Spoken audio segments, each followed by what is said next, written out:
I actually got this property while at Burning Man. This Wow. is all, as saying all of this back, it's kind of just funny. It's like all kind You of got this property while at Burning I was Man. in a tent, a shift pod, and I got like 1 bar of signal, and I was like, covered in dust, and I'm just like trying to put an offer in. I did put the offer in, which I accepted at Burning Man, which gave me, I think, not necessarily a false sense of like ability to build artistic, massive For where you things. were, yeah, So totally, I'm like huh? reel it in. Think about like, okay, Dylan's at Burning Man. He's looking into the craziest art ever. He's Totally. like, we're gonna build a temple of sacred geometry. And everybody's like, all the burners are like, yeah, of course you are. We Yeah, are except gonna for do Dylan that. ends up Yeah. swinging a hammer Me by and Oren himself. are building the. Welcome to Think Different Tattoos podcast. I'm your host, Paul Anthony Cerny, and today I'm in Austin, Texas with tattoo artist Dylan Forte. He's an amazing tattoo artist, he's an entrepreneur, and I know you're gonna love this interview.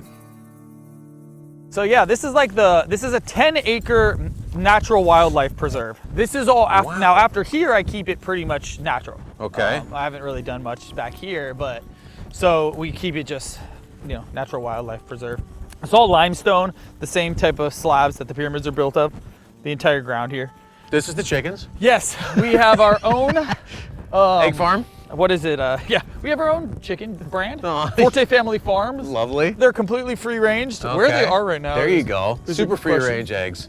And then there's a bunch of turkeys over there. Those Oh, those yeah. guys are free roaming turkeys. They're wild. Those wild turkeys. Yeah. And then what's out front? Because I was driving to get here and I'm like, where is it? And I'm like, oh yeah, there's the cube. The cube. So Uh-huh. yeah, I did a cube sculpture. It's essentially like representative of Earth. And like cubes have always been seen that way. It's like, I think it's like the idea of a square. Square is extremely grounding shape. It also represents the 4 directions from each side. So like that gives you like the 4 directions of space. And like the cube has 6 sides, which are the 6 sides. So like up, down, 4 directions. So that's why. So it's a grounded like image, and it just represents the spatial boundaries of reality. So that's why they made the cube. Yeah. So it's all based on the sacred geometry. And it makes it clear to people driving by Yeah, that yeah. they found the right spot to Totally. get tattooed. Yeah. There's that. It's So a they're big- like, where's the Forte Ranch? It's like giant cube, Did you walk it before you bought it? I didn't. No, Okay, so I you didn't. were just at Burning I bought Man this and sight then- unseen. I didn't even come here. I lived in Wimberley though already. Oh. I have a pretty high risk tolerance. Obviously. So yeah, I kind of just send it, dude. Like, I don't know. I kind of like it. When I like to make the bigger decisions faster before I think about it too much. Yeah, I don't know. Because if I think about it, I'm gonna overthink about it. Sure. And then I'm gonna talk myself in and out of it like too many times. So if I really truly like feel like I want to do it, I just do it. So tell me, how did you get into tattooing? How did that get started? What's your origin story? I was skateboarding. That was prior to this, to culturally understand my beginnings, was like skateboarding, and then you see people covered in tats. The skate shop in Berkeley, 510 Skate Shop, was right next door to Industrial Strength and Zebra, and like it was on Telegraph Avenue in Berkeley. And this is where like all of that type of like counterculture existed. Really, what happened is when I broke my ankle twice, I was like, okay, I probably am not going to be a pro skateboarder. I should like start the pondering of like, what else can I do as like a 15, 16-year-old, It's like, what skills do I possess? So well, I can draw, I did like art in high school and stuff, Okay. So I started drawing, and then took it more seriously. I intentionally was like, okay, we might need to pivot, because I broke it twice in a row, starting to kick both of these stuff. Then we ended up moving back to like the Bay Area, and then fast forward, about what we're saying is skateboarding around all the people at 510.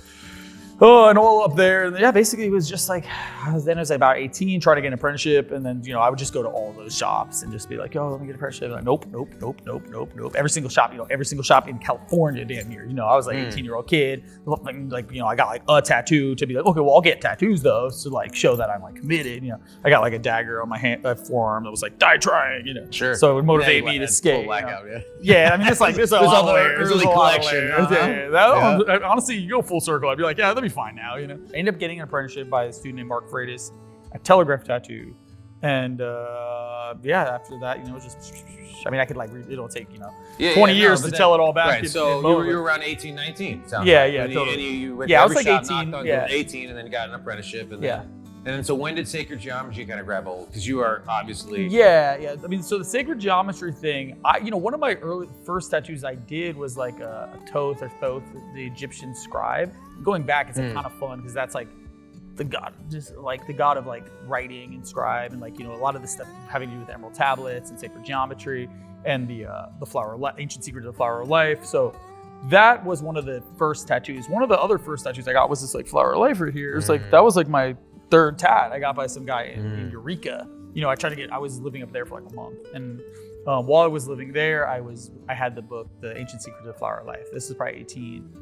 I moved around a lot. I'm like kind of always all over the place, and I was like dating some chick, and then like her mom passed away, and so like it was kind of the first primordial sort of like memento mori moment, like, oh, like the impermanence of life. I was reading this book anyway, so it was very I guess paramount and life-changing in terms of the ancient secret of flower life. There's a lot of flower life. So the whole book's sacred geometry. In different ways, it relates to ancient Egypt and all kinds of fun stuff. So I think that's where I really started. It sort of cemented the thought, but then as a full-time, you know, I tattooed for probably 5, 6, 7 years, whatever anyone wanted. You know, it was like, it wasn't really like, I didn't understand, or at that time too, this is like 2005-ish by now, you know, it wasn't really so much like like a style. You're not like choosing a style, like, oh, I tattoo X. It's like you tattoo, if you're lucky, you tattoo whatever someone Right. wants. Sure. That wasn't like part of the right? thing. At the beginning, you're feeding yourself. You're like, this is what I'm doing. Yeah, you you know? don't like, Yeah. I don't I like get to draw on people. It's yeah, rad, I don't you do know? X, Y, or Z. I don't Sure, do yeah, a style. And I yeah, still yeah. really feel that it's like kind of important to like treat tattooing that way, as like be a tattooer and do tattoos that people want. You know, I'm pretty like kind of old school in a lot of that. Like, it just really, anyway, so like, but then people just, so as I started doing more geometric stuff and it was more prevalent, and as I was trying to define a style for myself, and as people were just, then it kind of hit the point where it's like, I did an Om on a hand, and then like a whole sacred geometry, like inner sleeve. And at that moment, I did not get a request that wasn't sacred geometry related, like From ever that again. moment on, right? From that moment That on. stood out so much that people were like, That oh, was I gotta like, go to Dylan for that. That was like 2011, and I had still damn near not been asked to do anything else. Since So then. it wasn't like by my choice. Like, I did not choose that. So I think, you know, there's some, you know, old cats be like, oh, Dylan, like, I mean, bro, I never just- made the conscious decision to do any style. Okay, this was like, I just respond to the call and was asked repetitively to do stuff. You know, I've done more Metatron's cubes than I can count, and I will do. I just heed the call. You know, I will. Yes is the answer. You know, I think Mark told me that one thing. It was one of the things he told me was just like, you better not say no.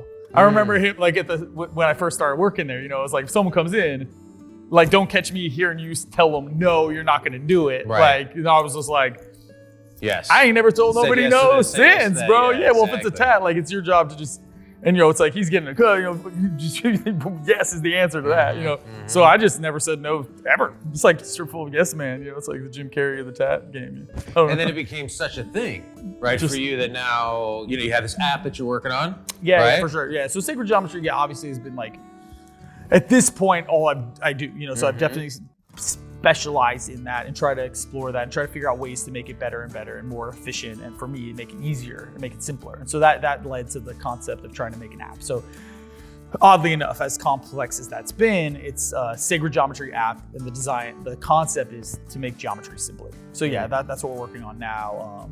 It's out, it's available, you know, it's just, we're just still trying to refine it, and I'm going to keep working on that. I have a feeling that's going to be an ongoing project for sure, to try and get better and better and more refined. So there will be feedback and there will be support for that. So we're going to be putting a lot of energy into the app. Because there's so many options, right? Yeah, And also, for sure. when I look at sacred geometry, it's almost like trying to interpret another language. What does this mean? Yeah, absolutely. You know, what do these things mean? Yeah. What do these things And we did build in represent? a really fun feature in the app that does allow you to actually have a infographics where you click on the little light bulb and it does give you like a full like few paragraph rundown on the shapes, which I thought was kind of a fun way to do it and an important educational aspect to it. Where there's a few other ones obviously, and they're more they're just slightly different. But we thought it would be cool to build like a sacred geometry library or index. Right, That right, way right. people could actually just use it just to have a quick understanding of some of them, because they're very esoteric, and some of them There's a lot of different interpretations on the internet, so I felt like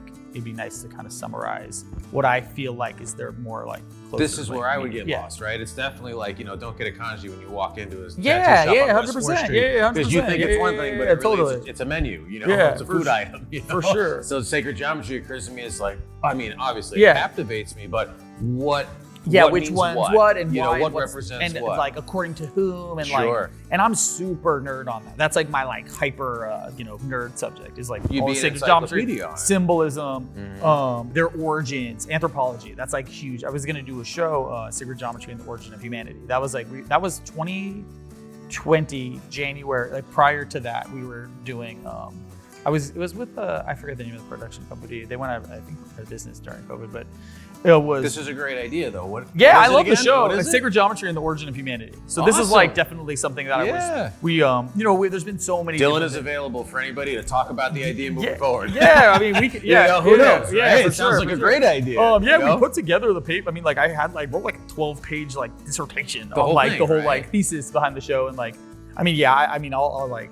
If there's any other question, I mean, I could talk about that like for the rest of the whole thing. So I would kind of like, no, but like for real, I could talk about anthropology stuff, sacred geometry. But the point is, sacred geometry and the origin of humanity was the concept for the show, and that's also sort of like my most passionate subject is just like the origin of things, like get to the bottom of it, like because I feel like to quote Graham Hancock, the whole like species of amnesia, I think is very valid. I think we're kind of like, we just pop up here and we're like, it's this existential questions again. Like, who are we? Where are we? What are we doing? Where are we going? What are we trying to do? And I think now the best thing we can do is answer those questions intentionally from the stance of like setting an intention of what we are trying to accomplish and what we're trying to do. But without really knowing the past, it might be counterproductive. We might be doing something that's actually like unraveling things. And I don't know. It's really important to understand where it's like what history has in the past for us. Yeah. And are you finding that clients and just people in general that you're meeting are more open to a depth of understanding or the possibility that there's these historical through lines and that these images represent something more? Oh, absolutely. Yeah. People are definitely picking up what I'm putting down, who come in here. It's really cool. It's always fun conversations. Just talk about that stuff. I mean, they might just think I'm nuts. I don't know, but they act nice here. So they're They humor you. Yeah, that's what I was about like, to say. I really They want humor it me. because it was trending on TikTok or something, but I guess I'll get a lesson as well. Yeah, whether or not, I don't know. Everyone humors me, in here at least. So it's like, it could just be like a vicious feedback loop or a little bit of an echo chamber. So I have no idea. But in here. But you are tattooing 5 or 6 days a week, so I'd say Yeah, it works. there's They come back. consistency, They come back. Yeah. So- Well, and they come all the way out here, Yeah, for which sure. is just a great experience. I was, driving out here. I was like, this is beautiful. This is Thanks. totally different land, Yeah. than a lot of places that I personally spend Yeah, time. for sure. And so you do Shout out, consultations. You take clients on a walk. Yeah, when they usually, show I up, mean, right? when they show up, I just like, it just calms the nerves a little bit. I've noticed, like, Yeah. if they got off a plane or something, just like Sure. walk throughout the Drove, property. yeah. I'll show you all the whole thing too. We only walked to the pyramid last time. I'll show you all the whole thing this time. Cool. It is cool to check out the whole thing. It is literally like way bigger than that. But it's gorgeous, and you've got acres and acres here, and it's super cool to experience. And For sure. I just think your ambition to take on new ventures, is awesome. Yeah, You've for sure. got that Thank you. entrepreneurial Okay. bug for Yeah, sure. for sure. Absolutely. You Yeah, know? definitely. Sometimes it's like try to wipe it off, but no, the entrepreneur. Be you, Yeah, for right? sure. No, I mean, I have no shortage of ambition. Sometimes, Just how it goes, right? And then so you're also working on tattoo machines. Yes, right? tattoo Which- machines with my sounds friend rad. Andrea in Austin. She's like a super amazing metallurgist and metal worker, and so we're really making like jewelry grade Okay. machines, and that's kind of the angle. I don't know so much as like an angle because we're not really like there's a million machines. We're not really competing Yeah. with How, anyone. how is a jewelry grade? Well, machine because she's different? a jeweler, so we're Okay. really like everything is like, and me and her are just so obsessive with like details. So we're just like made all the measurements based off all the stuff how I want to improve it, and I went through all the motors, and every single aspect is like solid silvers or solid gold, and inlay like stones, like diamond, like gonna make them more like jewelry, like pieces of like fine art jewelry. So like. And now it's difficult. We're trying to make scalability, so we're going to release different models. But that's really the thing. It's just I thoroughly am obsessed with tattoo machines. I have hundreds of tattoo machines. Most like a lot of builders would probably like be like, yeah, Dylan just bought like a machine for me like every week. Like here's a few of y'all like Everyone. do what Yeah. like for sure, dude. So many. And honestly, that's something I really do feel passionate about too now. with what's happening in tattooing, and there's like a massive like corporate conglomerate like takeover monster situation happening, and especially in the supply area. Yeah, in the supply it's like where the area, venture absolutely. capitalists, They're just trying to gobble it. So, private equity folks or whatever. That's where they dove in because they don't have to deal with anyone. You know, well, it's just also who units. knows where that goes, and the more it gets controlled, and you know, like anyway. So like I don't know. I feel like a very much. I feel like it's really important to buy machines from builders. So like even if I use it a little bit, I will like just like buy one every so often from like people just to keep like them keep it going and like and you to still give buying them coil fuel. machines? Oh, Or it's only all coils. rotors? Only okay, coils. so everything's still just on coils. Yeah, like I completely. literally do not own a pen. Like I have like a couple. Like I own like 2 maybe now, which comparatively I've like 200 coils. You know, it's like very small, and it's usually just like mostly for like R&D. You know, so all like kind of taken apart. So now I'm visualizing more of the jewelry aspect, right? Yeah, 'Cause yeah, honestly, totally. when you're talking about The ones I am initially, making are it's like, rotaries. got They're it. direct drives. I mostly only use direct drives, honestly, for the dot work and the stippling. And honestly, I think it's the most efficient. It's just literally like 0 moving parts. It spins. You want it go faster, turn up. You want go slower, turn down. Yeah. Move hand. Yeah. Like sure. I feel like it's like pretty much like the most you could possibly remove from the mechanism. Yeah. And it's just like there's nothing that can happen to it. I mean, I've had some like I have some Uncle Roy like rotaries I've had from like the whole time. You know, the motor still works. You know, but like same with like, but like I feel like those are in like they're built by a person or a couple people, and it's like the artisan craft aspect. I just feel really strongly about like holding it down, and I don't feel like there's anything better. I think the ergonomics of pens can be interesting and sometimes advantageous. The batteries are cool. But yeah, with the advent of like the battery powered like power supplies, the guy in Florida, the Freedom Electric guy, he makes those battery brick power supplies. Yeah. Those are sick, dude. You can put one, I put a little clip on the back and like stick it to like my belt loop. And now you're wireless, dude. I mean, you got a clip cord, but if you use a thin one, like, I don't know, like I don't, and it just can, that thing runs, that'll run for like days, dude, like 3 or 4 days. Because that's what I think about when I think of all the places you've tattooed. Yeah. Right. You know, Right, right. like if you're on a battery, you know, Yeah. run people who aren't familiar with us. Run us through some of these underwater, top of the mountain. Yeah. random No, that's places super cool. I think you know, that I you've like tattooed. I like the segues. They're good. I tattooed in a glacier, frozen glacier. waterfall in a glacier in Alaska, -30, with my boy Jared. Me and him shared face tats in there. We did a little face tat. That one was wild. You had to put hand warmers in the gloves, in the like literally -30, bro. That shit is icy. Like literally, it was up against a frozen waterfall. That is crazy. But yeah, pen for that for sure. I mean, just easy. I mean, you can bring one of these out there. It'd probably be fine, but it's more batteries. So the problem is the batteries in that cold wane. They lose power. That's what I'm thinking. I mean, you'd have a full battery. You start going, that thing is like, doom, doom, doom. Like you leave that thing in 5 minutes probably. So even teeny tiny little tests, teeny tiny tests. I didn't use a pen in the underwater one. Underwater was in the Maldives under a shark. That was one of the coolest. Lovely. I mean, the shark swam into the shot. My buddy Sam was filming it, and Sam's literally, he's like not filming or anything. Like he like was like, oh, he just had the camera. He just happens to be. He's like filming it. And then he just pans out and a shark just cruises in. I'm like, Lovely. how did you even like, I didn't even notice like, but so we basically talked to the Conrad in the Maldives about letting us tattoo underwater in their restaurant. They have a restaurant. They cleared out the restaurant. We turned it into the world's first underwater tattoo studio. So we ran it as an underwater tattoo studio for a second in the Maldives. That was epic. Nice. That was like the coolest thing.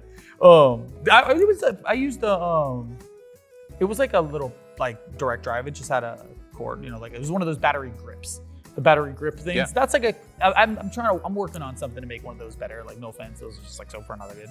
But like I'm trying to figure out a way to make those kind of work. The battery cartridge grip. It's just a lot of internal parts to make all work. You can got a cartridge and you got to have a plunger. The plunger can be without it. But anyway, and Egypt pyramid tattooed in the pyramid. That was super cool. Okay, on Pen. top of the pyramid. Not on Or top. inside, They'll around get, it? yeah, that'd be hard. I mean, back in the day, maybe they'd let you, but even if you get run up there, they get mad. But it was weird. I've been inside the pyramid 3 or 4 times. Really? And this time it just like, I don't know, I just walked up and they're like, no, you know, they're like, oh, what's up, dude? They're like, you know, and then like, Because it's like the same people? yeah. And like, I mean, like I've been to Egypt 3 times, but like we went, and I've been to the pyramid a few times each time. But on this time we went a couple times and they were just super, I don't know, they were just the vibe was right. They were cool, and there was just no one in there. And I just had a little tiny little pen set up in I like had an Altoids case with an ink cup in it already on a little bit of goop with the ink filled in the ink cap with saran wrap over it. So it was like the tiniest setup possible. Can I just pop a tattoo? Yeah, like totally. It's like, okay, no one was in there. Yeah, it was just, and there's always somebody in there. Beautiful. Like there was literally always someone guarding the universe just opened for you. Yeah, it was like let it happen. So it was like three tiny little dots just in alignment. But still, it's just for the like experience, for the novelty. So it's a glacier underwater. Yeah, coldest pyramid. Coldest ever, which is Glacier. I'm assuming. Why did you talk to Guinness or anything about it? Well, we actually did. Okay. And they don't like register just anything. So like if you want them to like record it as a thing by them, you like hire them to come out and like do it. That's their business model. Yes, yeah. So it's not like you just call them and go like, oh, I did a world's first. I'm going to do this thing, come down. They're like, yeah, it'll be like 30 grand. And then we'll it is like 80 or something. It depends. Yeah, it depends. Coldest tat was the Glacier.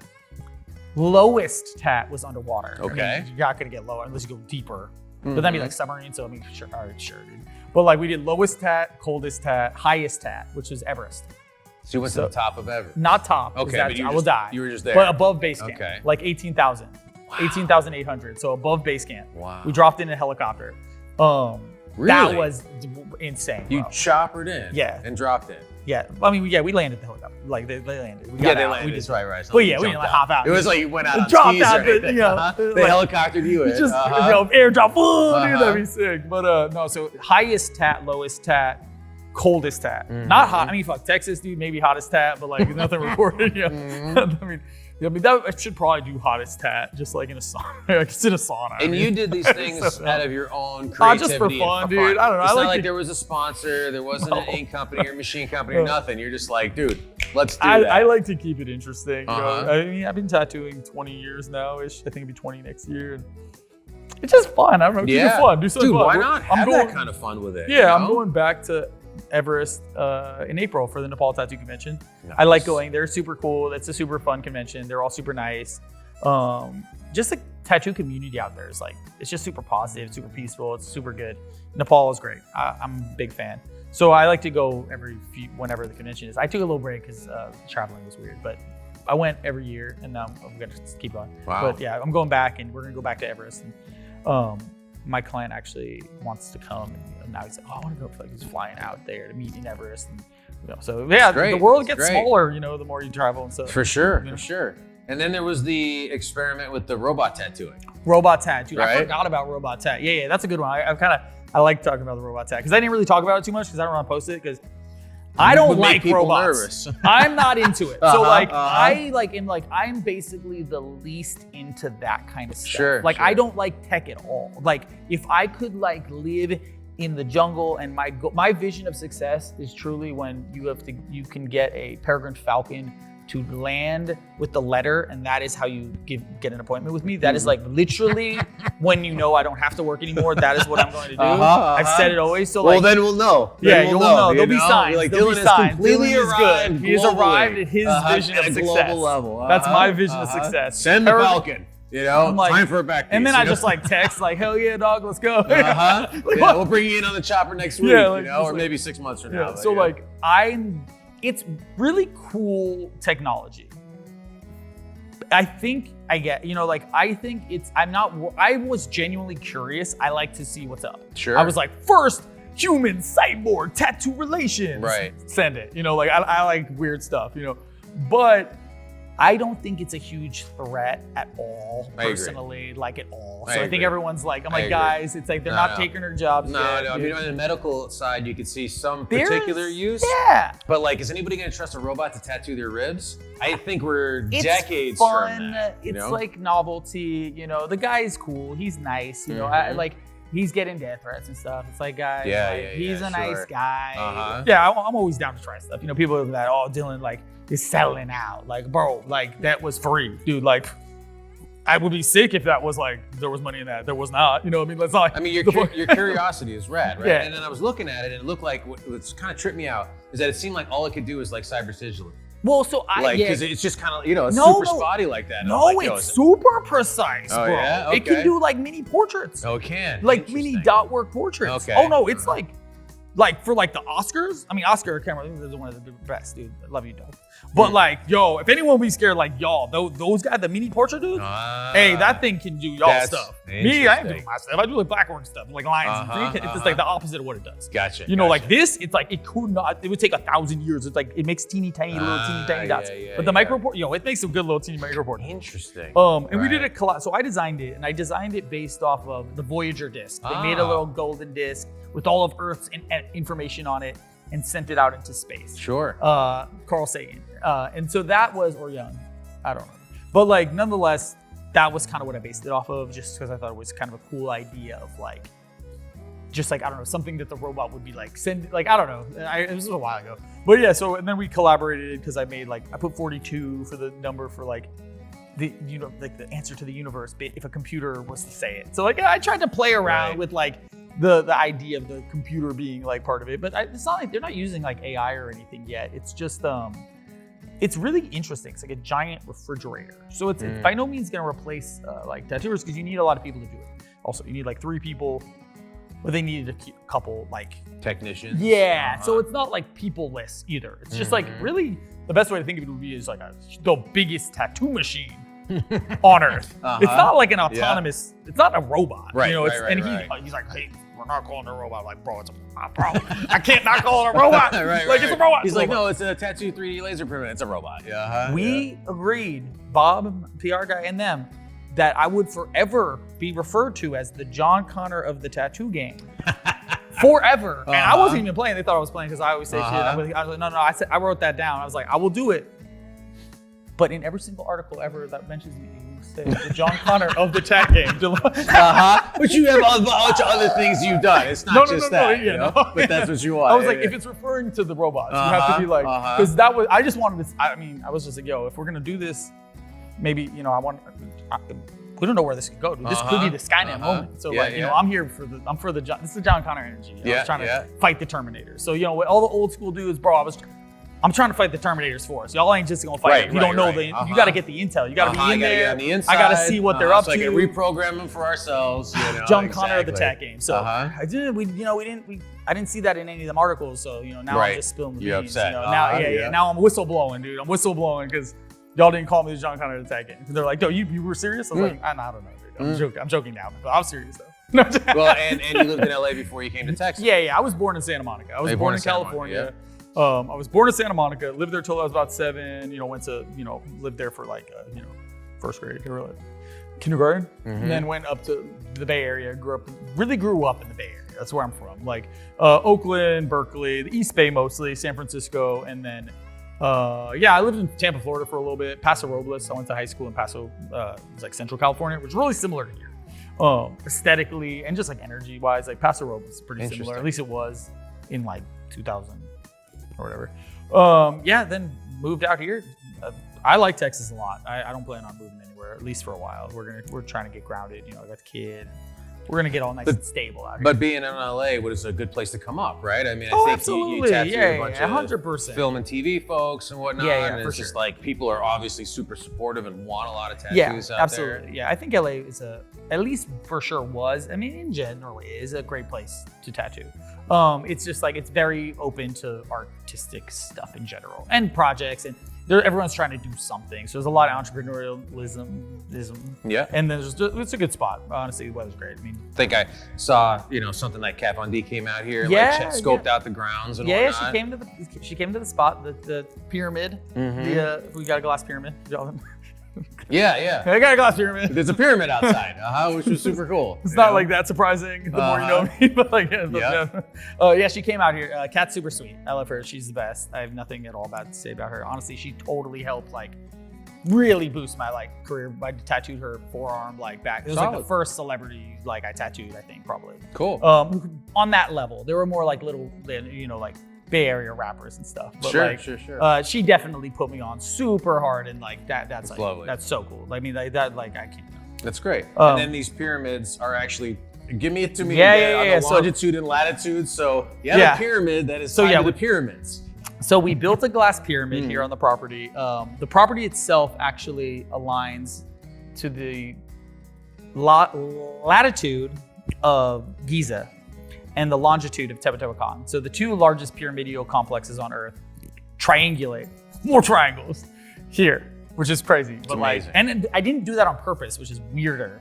But yeah, we have a pyramid, glass pyramid, for meditation, sound bath, and frequency healing. There you go. There's an ancient gong in there Lemurian and- seed crystal in the center of that, Okay. buried. So we built this, and like a week later, the path of the total solar eclipse came right above it. I mean, talk about like just like the most in alignment. And now I am leaving, but it's leaving on the exact alignment of all the planets on the 25th of January. Like, pyramid's pretty sweet.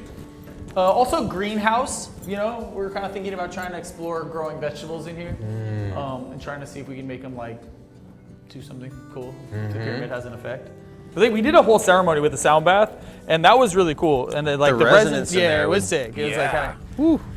And then, but yeah, it is totally noticeably different than out here. You know, it's like, it feels like, I don't know, like energy is like, woo, like focused. What are some of the furthest distances people have come to Austin to get tattooed here? I think the furthest anyone came, I don't know, like technically miles wise or anything, but Zimbabwe stuck out. Like, stuck out.